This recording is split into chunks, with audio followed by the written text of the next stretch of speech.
সে আল্লাহ তাআলা মোদের নবী কামলিওয়ালা।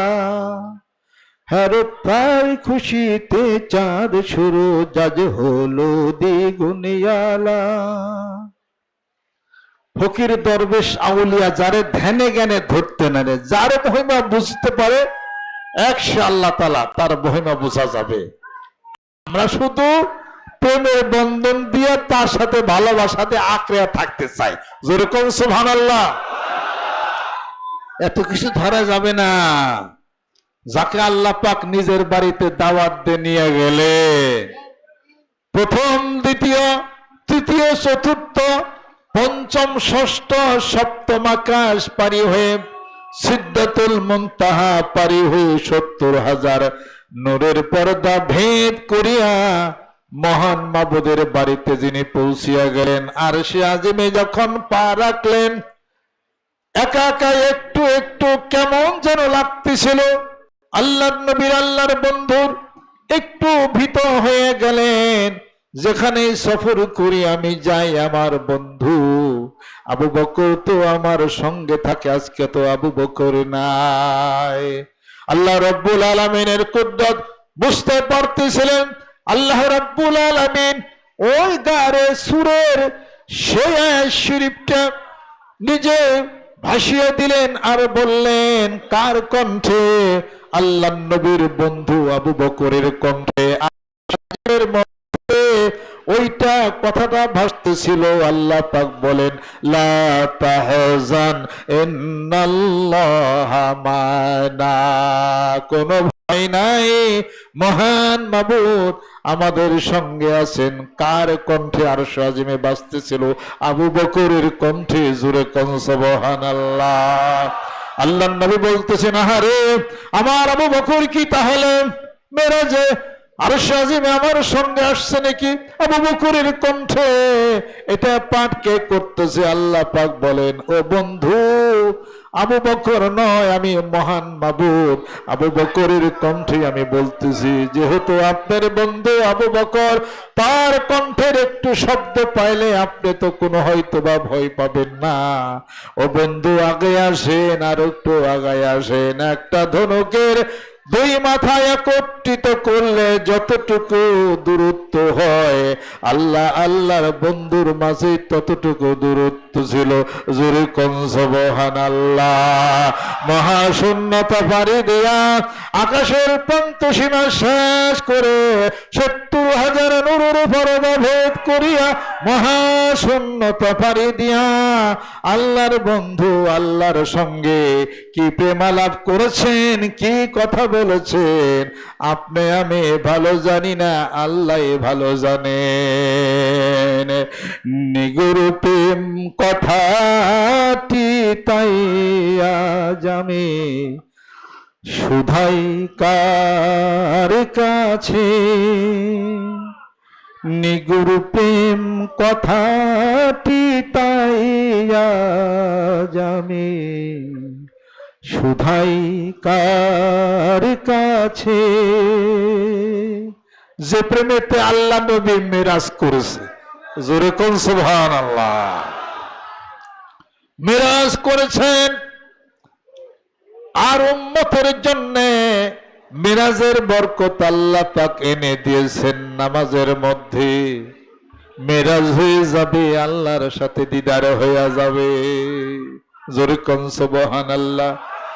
নামাজ এমন একটা ইবাদত, আল্লাহর সাথে কথাবার্তা বলার ইবাদত, আল্লাহর সাথে আত্মার জগতে, দর্শনের জগতে, স্বরূপের জগতে আল্লাহর সঙ্গে দিদার হয়ে যাবে নামাজে।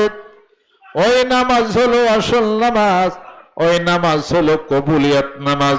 হযরত ওমর রাদিয়াল্লাহু তাআলা আনহু বলতেছেন, আমি ওমর আমার জীবনের সমস্ত আমলগুলি যদি বরবাদ হয়ে যায় আর আমার জীবনের যদি মহান মাবুদের দরবারে যদি কবুল হয়ে যায়, কিয়ামতের দিন মুসিবতের সময় আমি ওমর আমার মাফের জন্যই কাফি হইয়া যাবে। সুবহানাল্লাহ। ওই নামাজ পড়ছিলেন হযরত ওমর, সাহাবা ইজমাইন ওই নামাজ পড়ছিলেন হযরত আলী রাদিয়াল্লাহু তাআলা আনহু। তার মাথার মধ্যে একটা বোমা গেড়ে গেছিল। টানাটানি করতেছিল, খুলতেছিল না। হযরত আলী রাদিয়াল্লাহু তাআলা আনহু বলেন, খুলতে পারবে না।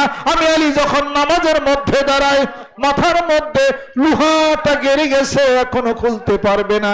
আমি আলী যখন নামাজের মধ্যে দাঁড়িয়ে যায়, তখন তোমরা খুলে নিও, আমি একটু ঠিক পাবো না। জোরে কোন সুবহানাল্লাহ। হযরত আলী রাদিয়াল্লাহু তাআলা আনহু নামাজের মধ্যে দাঁড়িয়ে গেলেন, পেছন দিক থেকে দুইজন মানুষ এসে সজোরে টান দিল। হযরত আলী বলতে পারলেন না, এটা আবার কেমন নামাজ? আমরা তো কেমন নামাজ পড়ে যাই, নামাজে হইলি খারা, ইশারাতে নামাজ সারা, দৌড় দিল তোর মনের ঘোড়া, আজাজিল হইল সোয়ার। ওই নামাজ তো মহান মাবুদের দরবার পর্যন্ত যায় না, যেই নামাজের খেয়াল থাকবে আনতা আবুদাল্লাহ কাআন্নাকা তারাহু ফাইল্লাম তাকুন তারাহু ফাইন্নাহু ইয়ারাক। এই নামাজ পড়তে হবে মহান কুদ্দুতে আল্লাহ রাব্বুল আলামিনের কুদ্দুতের পায়ের মধ্যে সিজদা দিয়ে দিলেন। এমন ভাবে নামাজ পড়তে হবে যেন আপনি আল্লাহ রাব্বুল আলামিনকে দেখে যেন সিজদাটা দেন। জোরে কোন সুবহানাল্লাহ। এমন ভাবে নামাজ হবে, এমন ভাবে জিকির হবে। হাদিস শরীফের মধ্যে আছে আল্লাহ রাব্বুল আলামিন বলতেছেন, তোমরা ইবাদত এমন করে করো, নামাজ এমন করে করো, জিকির এমন করে করো, আর নামাজ পড়ো যেন আমি আল্লাহরে দেখে যেন ইবাদত বন্দেগী করো। যদি তা না হয় ফাইন্নাহু ইয়ারাক, আমি মহান মাবুদ তোমাকে দেখি। জোরে জোরে কোন সুবহানাল্লাহ। আল্লাহ তুমি আমাদেরকে কবুল করে নাও, রহমত বরকত তুমি নাজিল করে দাও। আল্লাহর আশিকেরা, আল্লাহর পাগলেরা, মানিকগঞ্জ দরবার শিবের সাথে যারা মহব্বত লাগাইয়া রাখছেন, যারা আত্মার জগতের এই বন্ধন যারা লাগাইলেন, বায়াত হইলেন, মরিদ হইলেন, সকাল সন্ধ্যায় একটা জিকির করতে হবে। কপাল থেকে নাক বরাবর দৃষ্টি আনার পরে এইবার খেয়াল করতে হবে, আমি এখন মারা গেলাম, আর জীবনে তো আর বাঁচবেন না, এখন মারা গেলাম, আমাকে এখন গোসল দেয়, জীবনের শেষ গোসলটা দেয়। কত নাপাকি হয়েছে, জীবনের শেষ পাক করে দেওয়া হয়। এবার শেষ গোসলটা দিয়া, জীবনে তো সুন্নতি লেবাস পরলাম না, জীবনের শেষ সুন্নতি লেবাসটা পরাইয়া দেওয়া হবে। কোনো রঙিন খাটবে না, কোনো মডার্ন হওয়া যাবে না, সাদা সাদা একটি মার্কিন লইয়া সাইপা যাব চোখের আরে ভাবসনি মন্তারে। সেই সাদা কাফনের কাপড় দিয়া মাথা থেকে পা পর্যন্ত মোড়াইয়া সুন্নতি লেবাস পরাইয়া দেওয়া হবে।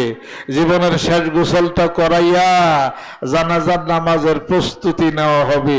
তোমার সিনা বরাবর একটা ইমাম সাহেব দাঁড়িয়ে যাবে, ওই ইমাম সাহেব বলবে জানাজার নামাজ পড়বে, আল্লাহু আকবার, 4 তাকবীরে জানাজার নামাজ পড়বে। জীবনে তো কোনোদিন নামাজ পড়ি নাই, তোমার পক্ষ থেকে নামাজ পড়ে দেওয়া হবে, দোয়া করা হবে, তোমার পক্ষ থেকে তোমাকে গোসল করিয়া পবিত্র করা হবে, তোমার পক্ষ থেকে তোমাকে সুন্নতি লেবাস পরিয়া সাদা কাফনের কাপড় দিয়ে মোড়ায়া তোমাকে প্রস্তুত করে দেওয়া হবে।